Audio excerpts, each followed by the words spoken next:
بسم اللہ الرحمن الرحیم۔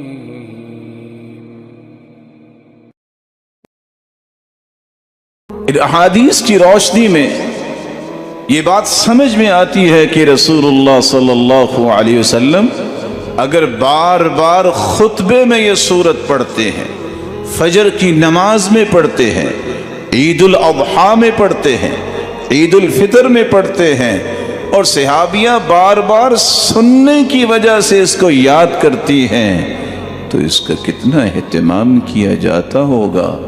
اور کیوں؟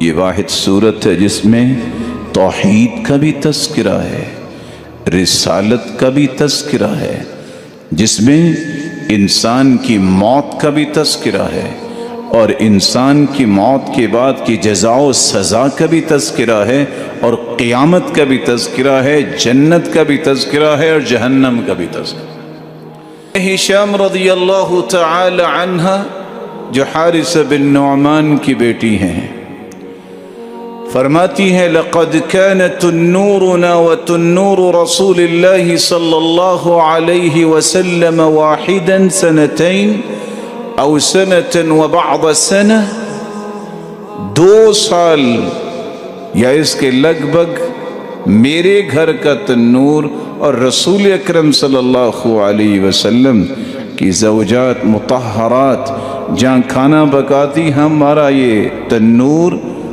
دونوں گھروں کا تھا، ہم اکٹھی روٹیاں لگایا کرتے۔ وما اخذت سورة قاف الا عن لسان رسول اللہ صلی اللہ علیہ وسلم كان يقرأها كل جمعة على المنبر۔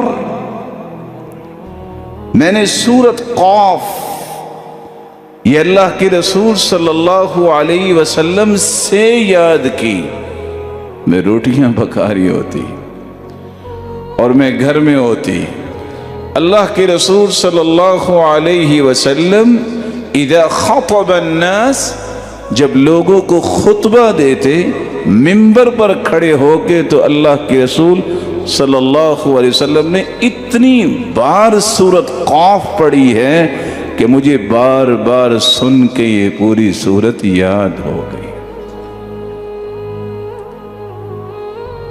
واصل ابن اسقع رضی اللہ تعالی عنہ روایت کرتے ہیں كان رسول اللہ صلی اللہ علیہ وسلم يقرأ بقاف والقرآن المجید في الفجر ونحوها۔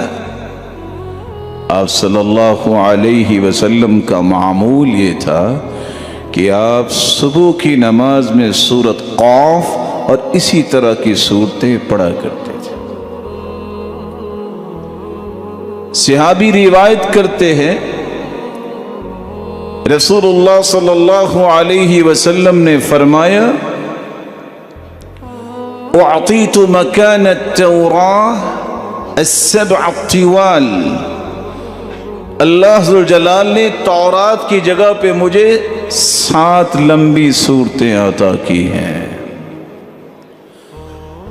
وَأُعْطِيتُ مَكَانَ الْإِنْجِيلِ الْمَثَانِي، اور انجیل کی جگہ پہ مجھے بار بار پڑھی جانے والی آیات عطا کی ہیں۔ وَفُضِّلْتُ بِالْمُفَصَّلِ، اور مجھے فضیلت عطا کی گئی ہے مفصل صورتوں کے ساتھ، اور مفصلات جہاں سے صورتیں شروع ہوتی ہیں ان میں سے پہلی صورت سورت قاف ہے۔ سیدنا عمر رضی اللہ تعالی عنہ سوال کرتے ہیں ابو واقد اللیثی رضی اللہ تعالی عنہ سے، ما كان رسول اللہ صلی اللہ علیہ وسلم يصلي به يصلي الاضحى والفطر؟ اچھا یہ بتاؤ اللہ کے رسول جب عید الاضحیٰ اور عید الفطر کی نماز پڑھاتے تو کون سی صورتیں پڑھتے تھے؟ تو صحابی ابو واقد اللیثی بیان کرتے ہیں كان يقرأ بقاف والقرآن المجید اور دوسری صورت اقتربت الساعۃ وانشق القمر، یہ دونوں عید الاضحیٰ اور عید الفطر میں یہ صورتیں بھی پڑھا کرتے تھے۔ ہم عموماً سورۃ الاعلی اور سورۃ الغاشیہ ہی سنتے پڑھتے۔ السنن مہجورہ، کتنی سنتیں ایسی جو چھوٹ گئیں سستی کی وجہ سے، کاہلی کی وجہ سے، بے توجہی کی وجہ سے۔ آج وقت ہے کہ اس ہستی کی ایک ایک سنت کو زندہ کیا جائے، اور جو اللہ کے رسول کی سنت سے جتنا پیار کرتا ہے وہ اللہ کے ہاں اتنا ہی مقام رکھتا ہے۔ ان احادیث کی روشنی میں یہ بات سمجھ میں آتی ہے کہ رسول اللہ صلی اللہ علیہ وسلم اگر بار بار خطبے میں یہ سورت پڑھتے ہیں، فجر کی نماز میں پڑھتے ہیں، عید الاضحیٰ میں پڑھتے ہیں، عید الفطر میں پڑھتے ہیں، اور صحابیاں بار بار سننے کی وجہ سے اس کو یاد کرتی ہیں، تو اس کا کتنا اہتمام کیا جاتا ہوگا۔ اور کیوں؟ یہ واحد صورت ہے جس میں توحید کا بھی تذکرہ ہے، رسالت کا بھی تذکرہ ہے، جس میں انسان کی موت کا بھی تذکرہ ہے، اور انسان کی موت کے بعد کی جزا و سزا کا بھی تذکرہ ہے، اور قیامت کا بھی تذکرہ ہے، جنت کا بھی تذکرہ ہے، اور جہنم کا بھی تذکرہ ہے۔